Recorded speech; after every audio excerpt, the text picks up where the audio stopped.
Buatsi, so Azeez really here, realistically now. He's going to need knockdowns, probably needs a knockout. He's just got to put it all on the line now. He's got nothing to lose now. There's no point backing up, just keep going forward. Good left hand from Buatsi. He looks for the uppercut. Azeez catches that one and keeps coming forward. Right hand again there from Buatsi. Azeez just doesn't really trust his surface underneath his boots at the minute, I don't think, but he hasn't got time to worry about that now. Stiff jab from Buatsi. And the same from Azeez. A couple of minutes to go. It's been a good fight to watch. He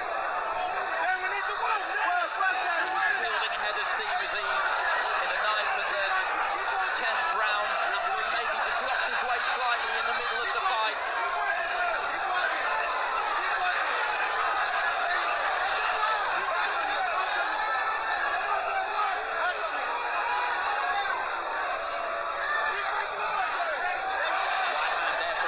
Buatsi was just pulling his weight onto the back, but managed to ride it.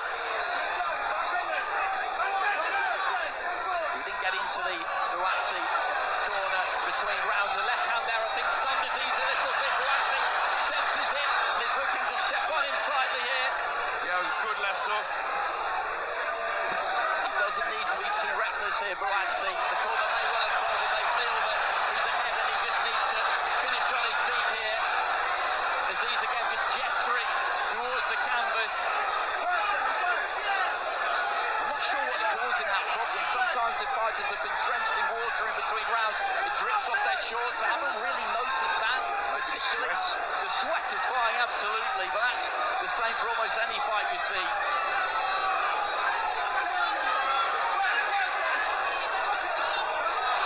There's that left hook again there from Buatsi, and he's teeing off on that Azeez now. Azeez being knocked back into the ropes. Buatsi looking for the finish. 30 seconds remaining. Azeez trying to suck in the air. Can Buatsi settle this South London argument once and for all?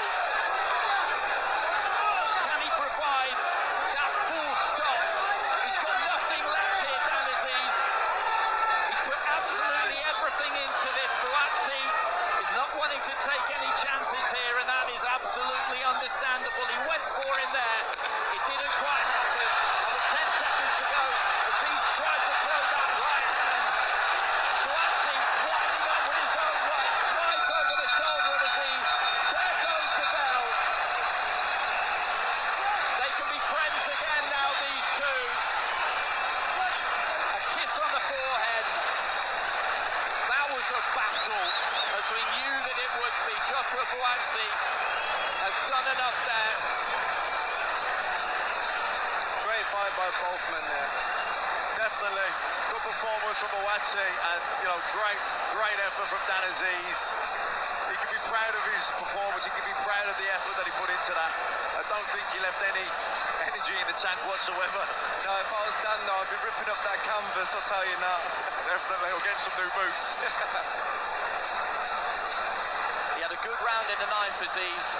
They just got him a little foothold back in the fight. He needed a really strong finish. The 10th was close. We were thinking at that point if he could take that one and then finish strong in the final two, then we could have a real close one on our hands. But Buatsi took that 11th round, 10-7 with those two knockdowns.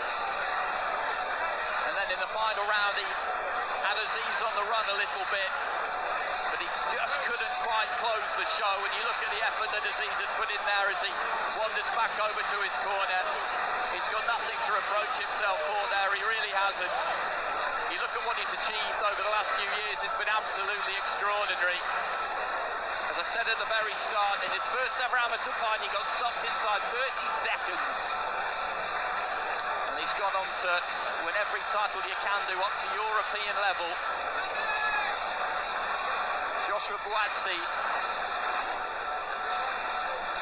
is going to become a British champion for the second time here and take that Commonwealth title as well. And this is some of the action from that final round, Matt, where he wasn't far away from closing the conversation. No, I think he was out on his feet a little bit there, Azeez. Fatigue as much as anything. Yeah, good shot, left hooks as well. But he was also, even at the start of the round, you could see he was really tired. Yeah, you could. Mouth open, a bit drained, but he was pushing the pace from the start, so fair play to him, but great finish by Buatsi there. I think that just solidified the win for him. Yeah, I mean, that's a shot when you're knackered in the 12th round, you don't need to be taking. But he took it and he shrugged it off and he stayed in there. What about the performance there from Buatsi? He was put under pressure by Azeez all the way through the fight, but particularly in that 9th round, that 10th round, but he held that technique together. He found those shots towards the end, and that was exactly the kind of fight, the kind of performance that people have been waiting for him to produce. Okay, let's get the announcement, let's get the scores. Nothing is over until it's over. Here's Big Mo. Ladies and gentlemen, after 12 full rounds, we go to the judges' scorecards for the official decision. Judge Marcus McDonald scores at 116 to 110, while judges Howard Foster and Michael Alexander score at 117 to 109. Declaring your winner. And now the winner of the WBA Final Eliminator, and now the mandatory for the WBA World Championship, and the new British and Commonwealth Light Heavyweight Champion, Joshua Buatsi. Joshua Buatsi gets it. 9 rounds to 3 with Howard Foster and Michael Alexander. 8 rounds to 4 with Marcus McDonald.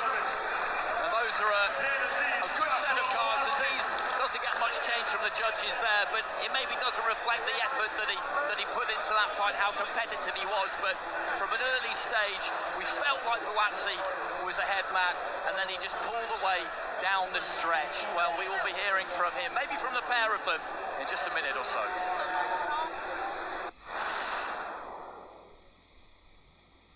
Boxing on Sky Sports, brought to you by Voltero.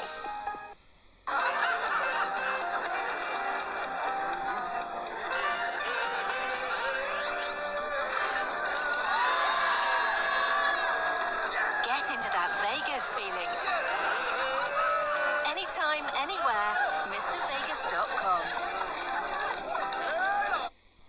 Domino's Price Slice. Small pizzas now £8, medium now £10, and large now £12. Yep, we're making cuts too. Boxing on Sky Sports, brought to you by Voltero.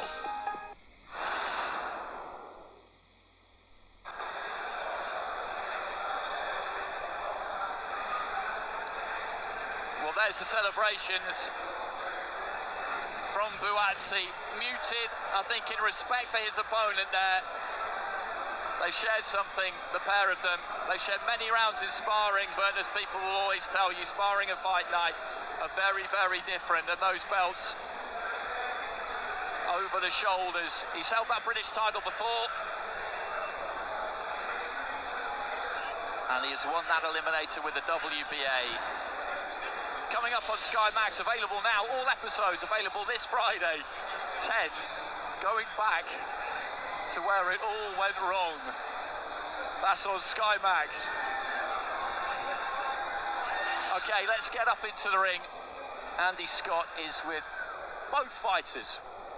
Yeah, Joshua Buatsi asked me there, could we do this together? Well, you've done the whole thing together. Who knew? You put two really, really good fighters together, and that's what you get, a great fight for the fans. Joshua, from the start, you said it is just business, it's not personal, but to settle that like that, you must be full of pride and very, very proud of your performance. Yeah, honestly, I'm very grateful to God. Ben and I would like to thank everyone for coming out, man. We're grateful, very grateful to put on a show in front of everyone. He pushed me every round. He's a champion. I'm not happy to be taking his belts. All I wanted was the #1 slot, and I got it. But listen, I couldn't have done it without Dan, and it's a pleasure sharing the ring with him. I think Mark Gillespie, who's here tonight, said every single spar you would pay good money to watch. We thought it would deliver, and it did. What was the difference for you tonight, do you think? The gloves were smaller. Dan was pounding my head, man. There was a crowd here. Our pride is on the line. In the gyms, we have lazy days or whatever, but when the crowd is here, I said it's a sold house. It's got to be Azeez. But man, he made me fight every second. Dan, big up yourself, man. Copped a little bit of criticism after the Stepien fight for maybe, not trying to close the show, but you did that tonight. I told you it was the styles, man. This guy will give anyone a hard fight. Stepien came to run about. Dan came to fight. That's the difference. And what was the difference for you in there tonight? Fine margins. What went wrong for you aside from a slippy canvas there? I guess he was just a better man tonight. I can't say one particular thing. Today he came and performed. He's a great athlete, both in and outside of the ring. I respect him a lot. He's helped me in the past, and like he said, it was just business today. And I'm just glad we came out and put on a decent show for the fans that came out to support. Yeah, I mean, you said from the start we're close enough friends. Do you now hope that he goes on and wins a world title, and then down the line one day maybe you could do it again with a world title at stake? Yeah, maybe we'll see what the future holds, but he's just won tonight and he deserves whatever is coming next. Yeah, credit to both of you for putting on this event and putting on this fight. I've got to ask you about the future, Joshua. Everybody knows by now, I think, what's happening undisputed. Bivol, Beterbiev, or Beterbiev, Bivol, I don't want to upset anyone, in Saudi Arabia, June 1st. You would think after that, things fragment, or maybe you get your shot. Is that what you want next? Absolutely, man. I leave it to my training team to decide, but I'll have a few weeks off and I'll be back on. But again, I want to put the spotlight on Dan as well, man. He pushed me. It was a great fight. Yeah, absolute credit to both of you. Well done, gentlemen.